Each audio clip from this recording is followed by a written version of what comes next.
Good morning, and thank you for joining us here at the City of Las Cruces. I would like to thank those who are here in attendance today, and also those who may be viewing either on YouTube, Facebook, or whatever other medium. It's a very solemn occasion right now. Officer Jonah Hernandez, whose end of watch was on Sunday, February 11th. The chief will take questions in just a bit when he finishes speaking. But again, you have to remember this is still an active investigation. There's still a lot that chief may not be able to talk about, but he will take limited questions following his remarks. But first, we're going to have Mayor of Las Cruces, Eric Enriquez, on.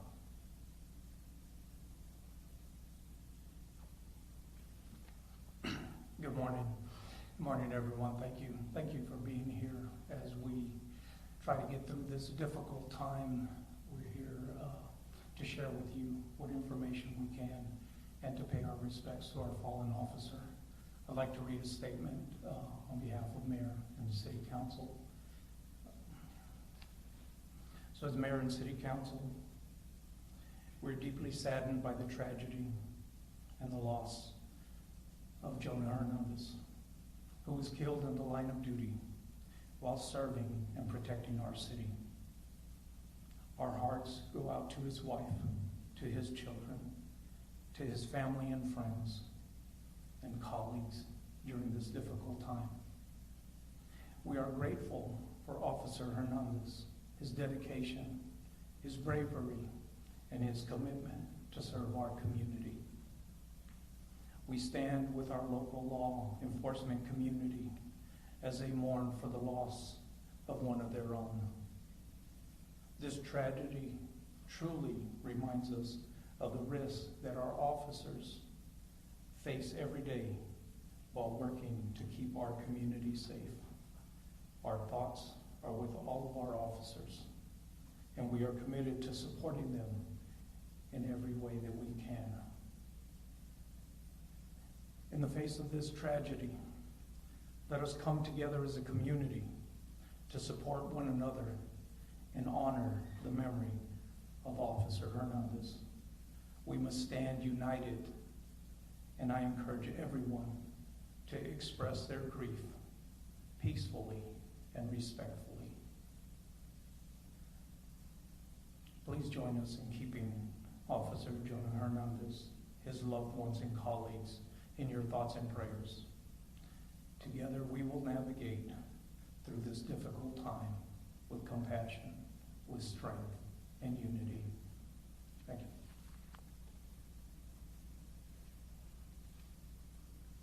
Thank you, Mayor. Now, Chief Story will come up.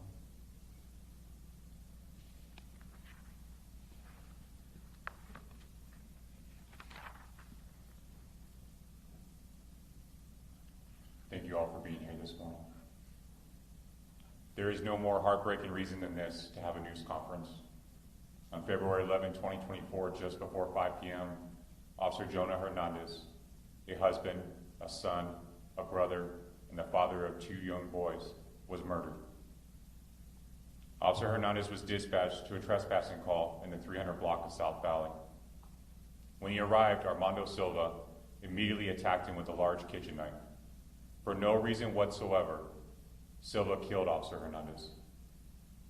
A witness saw the unprovoked attack, retrieved a firearm from their vehicle, and confronted the murderer. Silva tried to attack the witness and was shot at least once. Silva later died from his injuries. Silva had a long history of violent crime and mental illness. This is just one more agonizing reminder of the brokenness of the New Mexico criminal justice system. A system that should have protected our community from Silva, but instead allowed him to endanger us all. The loss of Jonah is also a reminder of the dangers officers face every day. On every call, there is a potential for tragedy. Officers must constantly balance those potential threats with split-second decisions about what to do in every circumstance. This is an evil world. There is evil in our beautiful city. As officers, we see it every day.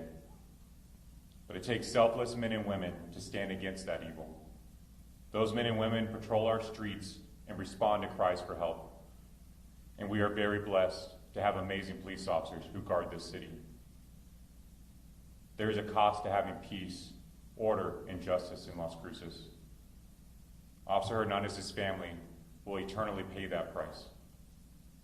He leaves behind his wife, Yesenia Lopez, his sons, Sebastian Jonah and Joaquin Leonel, his parents, Gerardo Hernandez and Rebecca Gutierrez, his brother, Elijah Gutierrez, and his sister, Victoria Hernandez. There is nothing I can say or do to ease their grief and loss. Our department is wounded right now, and yet we remain committed to this city and to each other. We will mourn the loss of our brother forever, and we will never forget his sacrifice for the people of Las Cruces. Although it is difficult to see the purpose in all this, there is one thing I know with certainty. The Las Cruces Police Department will get through this together. We will get through it with the love and support of our gracious city, and we will be stronger and more resilient on the other side of it. I cannot thank the community enough for their overwhelming support, love, compassion. It has made a difference for me personally and for our grieving department. Thank you.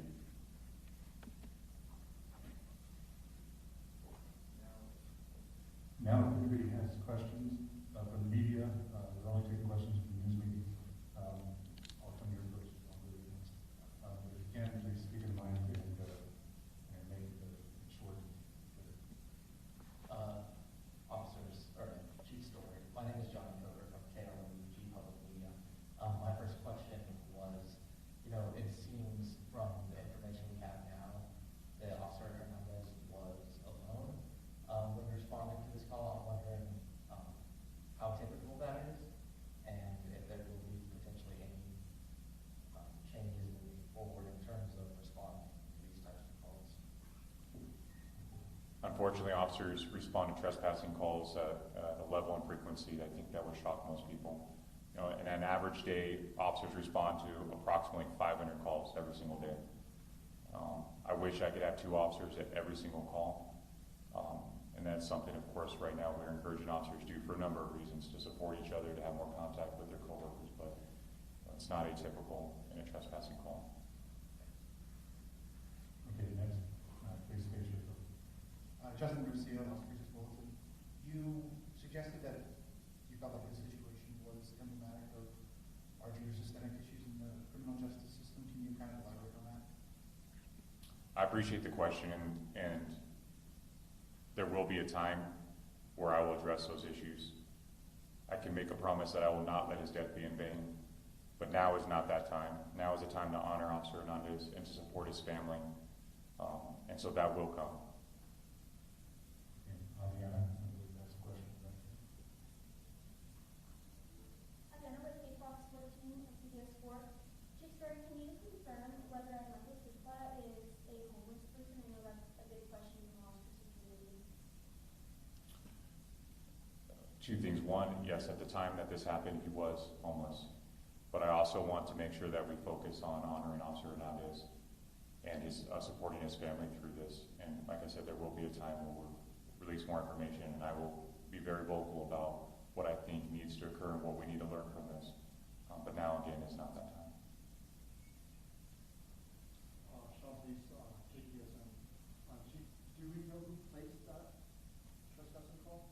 One of the business owners. Do we know which business it was? We drove by there and we just didn't seem noticeable. There's not a lot of businesses right there. And Well, it just seemed odd to us just as an investigative approach on the news site, why a trespassing call would even be made in that area. Why would somebody at 6 o'clock at night? well, it's private property, it is a business, and people have a right to not allow people on their property that are not supposed to be there. So that person who has that right made the phone call. Chief Stephanie Muniz with KRQE in Albuquerque. Can you clarify or give us any information on who the witness was that saw this happen and whether or not that witness was the same person that shot the suspect at Marcos? if I understand the question correctly, there was a witness that saw the attack and also is the one who responded to the attack. Chief, Jacqueline Mata with the Hispanic Council. Can you give us any more details on Armando Silva in regards to his background, his criminal record, how many times he's been, incarcerated, or had other encounters with the law enforcement? I'm not going to give his full criminal history here. I will say that he does have a conviction. He was arrested for kidnapping, aggravated battery, great bodily harm in a household member, battery in a household member. 2015, he was convicted of serious violent crimes and spent some time in prison. He violated his probation and parole multiple times and was sent back and completed that sentence. We're back over here. Again, please remember when you ask a question, put the microphone close to your mouth. Can you give us a little more information about Officer Hernandez's career history with LCPD, when you started, some of the different responsibilities he had in your department? Officer Hernandez was a young officer with us. He was my last academy that I oversaw when I was the training director and academy director. He graduated in June of 2022 from the largest academy class that we've ever had, a class that's larger than anything that San Francisco PD's had in the last 5 years, a very close-knit academy class. He was assigned to patrol as a young officer and had spent some time on graveyards and swing shift. Anybody on this end? Diana Villanueva with Telemundo. I have heard some concern from citizens about what's going to happen with the person that shot the gun. He's gonna he act on self-defense, or what's going to happen with him? So at this time, the Las Cruces Police Department is not recommending charges to the District Attorney's Office. Ultimately, that will be still presented to the District Attorney's Office for final determination. Go ahead. Can you talk about what kind of administrative processes occur now in terms of reviewing the situation for any potential policy changes or any potential, just any potential changes and what that process looks like? Well, right now is the time, like I said, to grieve and to support the family and honor his memory and his sacrifice. There will be a time where we learn every lesson we possibly can from this tragedy, and that will be soon, but not right now. We will look at the entire incident, as we do for all critical incidents, and look at if there's training changes that do need to occur, equipment issues, and so forth. Oriana Botaro, KTSM 9 News. What can you tell us about the escort services that were offered yesterday to honor Officer Hernandez? How many people participated? I don't have a final count, Matt. I wish I did have that. It was incredibly heartwarming to see, number one, the outpouring of support and love from the community, from our fellow law enforcement agencies across the entire state. I couldn't see the front of the procession, and I couldn't see the back of the procession, so it's very difficult for me and it to know exactly how many people. The officers with our department who organized that did an amazing job, and it was a tribute to our love for Jonah. And what precautions should businesses around that area be taking moving forward? You know, it's very difficult to anticipate a situation like this, and like I said, we deal with these calls, right or wrong, every day, several times. So I would just ask that businesses have concern that ultimately our officers are still out there doing their job. They are, there's people volunteering for overtime to make sure our shifts are staffed and we have people out taking care of the city. And so if they have a concern, if there's somebody trespassing, if there's an issue, to call, and we will respond. Was the person who shot the suspect a female or male? Amen.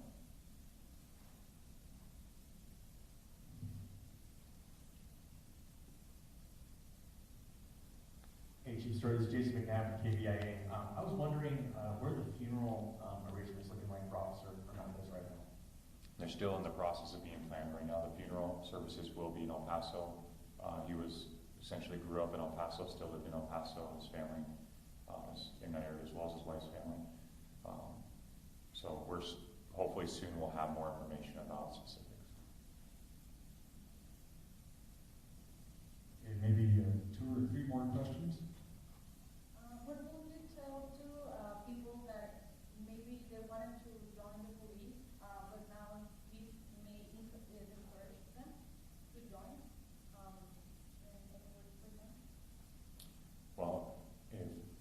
something that is it's something that is a calling. And so if there is doubt in your mind, you should not apply. It takes a special person to wear this badge and do this job. And so for our department, I've seen them come together and be closer than ever. But if it's something that people have questions or doubts about, then they should not apply. The mayor mentioned grieving, Jason Rhodes, and the mayor mentioned grieving peacefully and respectively.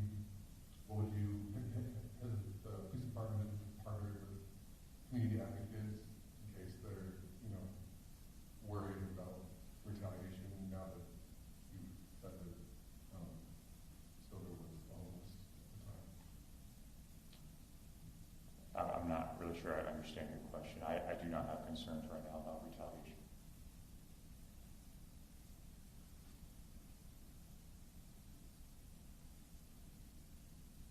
You spoke kind of at the beginning of your opening remarks about the unique impact that this has on police officers in the department. Can you talk about what message that you're giving them and what sort of support services your administration is providing your officers? I think that's a good question. This is not something that we practice for or plan for. The Las Cruces Police Department has been around for 96 years. This is the first time we have lost an officer in the line of duty. And so with the support and assistance of many other departments that have been through this, we have a great team of our police psychologists, the city's EAP coordinator, our chaplain. I have additional chaplain resources from, it's a national response team deploying. We have contracts with the Public Safety Psychological Group. Right now, we're just talking to each other, being there for each other, being at every briefing, talking to them, going around to our civilians, talking to them, doing critical incident stress debriefing. And that's the immediate aftermath. This is a long-term thing. I mean, it's going to take support for a very long time. And we're committed, and the city is committed to making sure that we do what's necessary to provide that support. Maybe one more, maybe has a question? If not, thank you very much. Thank you, Chief. Also, I'd like to thank Assistant City Manager Connie. Mayor, thank you for being here. Our Deputy Chiefs, our here, Sean Mullen, and Linda. And also in the back, we have a lot of officers from Las Cruces Police and from other agencies. We'd like to thank everybody for showing up. Thank you very much. We will be sending out a news release within the next hour, kind of recapping what we have here today. Thank you. Thank you to all the officers and support in the back. I appreciate you guys.